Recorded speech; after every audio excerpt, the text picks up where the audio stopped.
안녕하세요. 심리학자 이따입니다. 오늘은 지난번에 이어서 회피성 성격 장애의 원인은 무엇이고 상담에서는 어떤 개입들이 이루어지는지 그 부분에 대해서 안내를 해드리려고 합니다.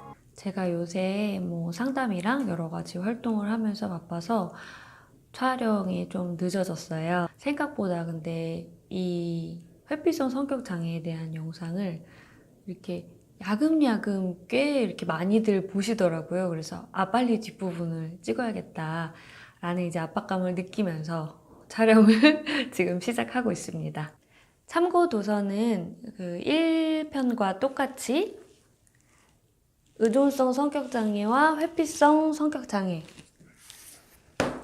그리고 현대 이상심리학 이 책을 참고했습니다. 일단은 생물학적 요인이 있는데요. 첫 번째는 교감신경계의 기능이 우세할 수 있다라는 겁니다.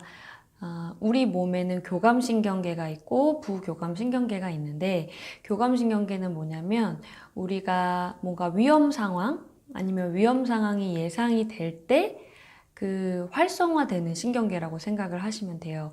예를 들어서 뒤에서 누가 칼을 들고 나를 막 쫓아와요. 그러면 우리는 이제 어떻게 돼요?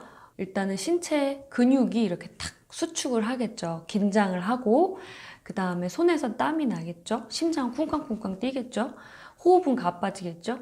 이렇게 위험에 대처하기 위한 그 신경계가 작용을 할 때 교감신경계가 활성화가 되는 거예요. 그런데 이 회피성 성격 장애를 갖고 있는 사람들은 이완하고 안정될 때 작용하는 부교감신경계보다 이 교감신경계가 좀 예민해서 사소한 자극에도 이렇게 확 작동을 할 수가 있다. 그런 일단 가설이 하나가 있고요. 두 번째로는 이제 변연계라는 곳에 뭔가 이상이 생겼을 수 있다라는 가설인데요. 이런 가설들이 있는데 아직 충분한 연구 결과가 축적되지 않았기 때문에 잠정적 가설이라고 생각을 하시면 됩니다. 두 번째로는 환경적 요인을 생각을 해볼 수가 있어요. 우리가 일반적으로 이제 많이 생각을 하는 건데요. 예를 들어서 내가 어렸을 때 트라우마 경험, 가족 안에서의 학대, 학교에서 왕따 경험, 여러 가지 이런 경험들이 회피성 성격장애를 형성하는 데 영향을 줬다는 겁니다. 그 중에서 가장 우리가 대표적으로 꼽을 수 있는 경험이 양육 경험이 있겠죠. 나를 어렸을 때 돌봐주던 주 양육자가 지속적으로 거부적인 반응을 보이면 어렸을 때는 이제 사실 날 돌봐주던 사람이 세상이잖아요. 그러니까 세상이 굉장히 거부적이고 세상이 나에게 거부적인 이유는 내가 뭔가 부족하기 때문이다. 이거를 아주 어리기 때문에 인지적으로 지각하지 못하더라도 매우 감각적이고 정서적인 느낌으로 그거를 탁 무의식 속에 저장해 놓을 수 있다는 거죠. 그러면은 아이는 뭔가 내가 부모한테 사랑받고 이런 걸 좀 포기를 하고 혼자 노는 걸 즐기게 되고 그런 것들이 이제 계속 성장 경험 속에 축적이 되면 회피성 성격 장애가 될 수 있는 거겠죠. 또 반대로 부모님이 너무 과잉보호를 한 경우에도 이 성격이 형성될 가능성이 있습니다. 그러니까 부모가 불안이 높아서 애가 어떤 거를 할 때 너무 걱정이 되는 거예요. 어디를 나가서 놀러 간다고 해도 막 무슨 일이 생길까. 계속 애가 뭔가를 시도하고 도전할 때 하지 말라 그러고 못하게 합니다. 그럼 아이는 세상은 무서운 거구나, 두려운 거구나, 조심해야겠다. 이러면서 세상에 대한 좀 두려움이 커질 수가 있다. 그래서 요런 여러 가지 환경으로 인해서 회피성 성격에 영향을 줄 수 있다. 간단하게 심리적 요인도 생각을 해보면 정신역동적 입장에서는 수치심이라는 정서를 얘기를 하는데요. 이 회피성 성격 장애를 갖고 있는 사람들은 내가 충분하지 못하다, 뭔가 불완전하고 부족하다라는 어떤 수치심을 다른 사람들보다 좀 더 크게 갖고 있을 수 있다라는 겁니다. 그리고 인지적인 입장에서는 나에 대한 부정적인 어떤 생각들이 회피성 성격 장애를 형성하는 데 영향을 줄 수 있다라고 합니다. 이거는 일부에서도 많이 나온 내용인데, 그러니까 굉장히 핵심 신념들이 나는 뭔가 부족해. 난 부족한 사람이고 부족한 사람들은 좋아해주지 않을 거야. 사람들이 나의 모습을 알면 절대 나를 사랑할 수가 없을 거야. 그러니까 난 사람들이랑 거리를 둬야 돼.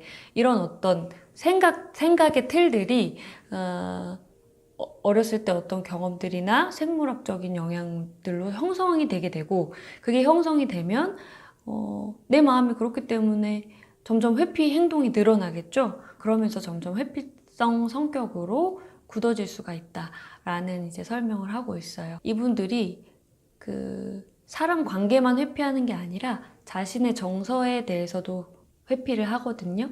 그러니까 이런 가정들이 있을 수 있다는 거예요. 나는 항상 행복해야 된다. 불안한 감정을 절대 느끼면 안 된다.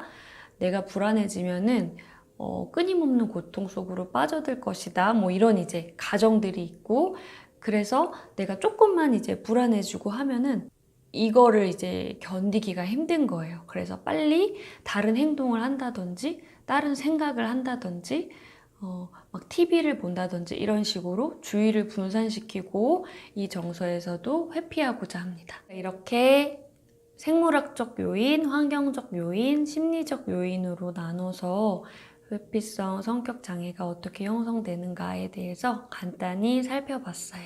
회피성 성격을 갖고 계신 분이 상담에 왔을 때 상담에서는 어떻게 개입을 할 거냐.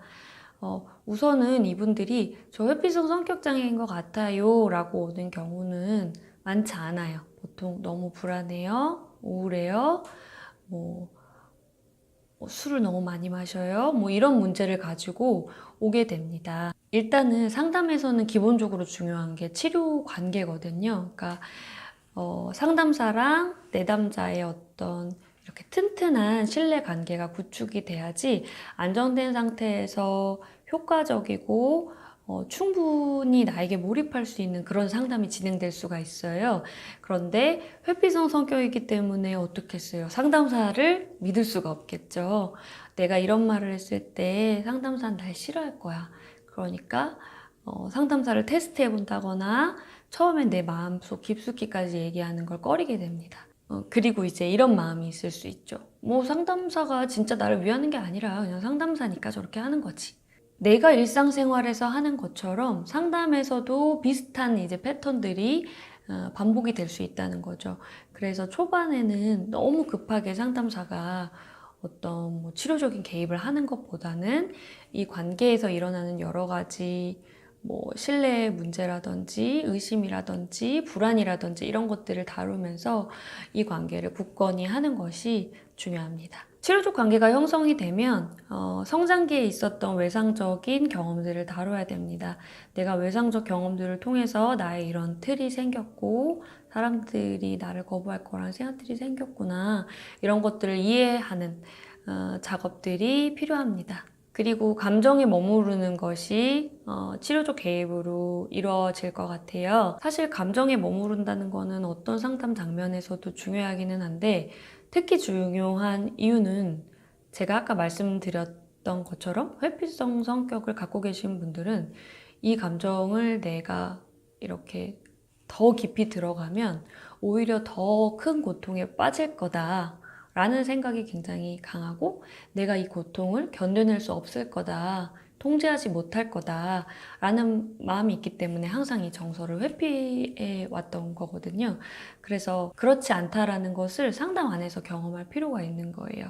그래서 상담사가 그 감정에 접촉하도록 도와주고, 감정을 경험해보고 내가 막 울고 슬퍼했는데 오히려 이렇게 하고 나니까 좀 더 편안해지고, 이런 것들을 경험할 수 있다는 거죠. 이런 작업들을 하면서 결국에는 상담사는 어떤 목표를 향해 나아가게 되냐?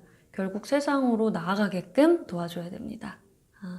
그래서 이때 이제 뭐 여러 가지 과제들이 있을 수 있겠죠. 그래서 어떤 관계들도 시도해보고, 더 관계가 깊어지는 것을 도전해보고 경험해보고, 이런 것들을 상담 장면 외에도 시도해 볼 수 있도록 도와줄 거고요.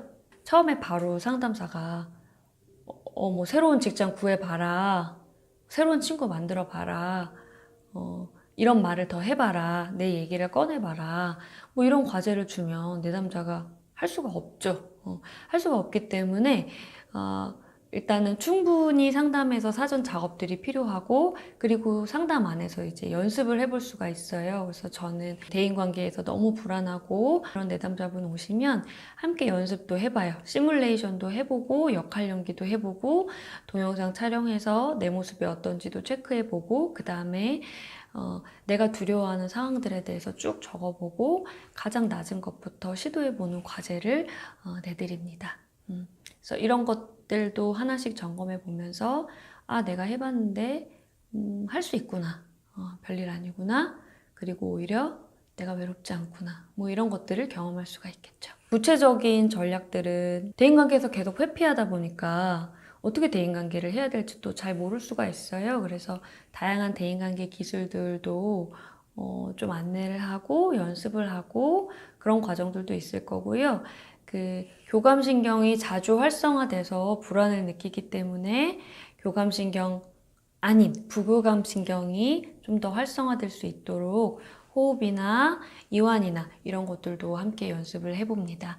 그래서 뭐 여러분들도 나 좀 회피성인 것 같고 자꾸 막 불안해져 라고 하는 사람들은 좀 호흡하면서 이완하시려고 애써 보시고, 또 뭐 명상이나 요가나 이런 것들도 해보시면 좋을 것 같아요. 그리고 질문 중에 내 주변에 이런 사람이 있는데 내가 어떻게 해야 되냐, 뭐 이제 이런 고민들을 많이 하시는데, 사실은 뭐 우리가 많이 해줄 수 있는 건 없어요. 왜냐면 우리는 그 사람의 치료자도 아니고 그 사람도 아니기 때문에 그 사람을 변화시키는 것이 사실은 어렵습니다.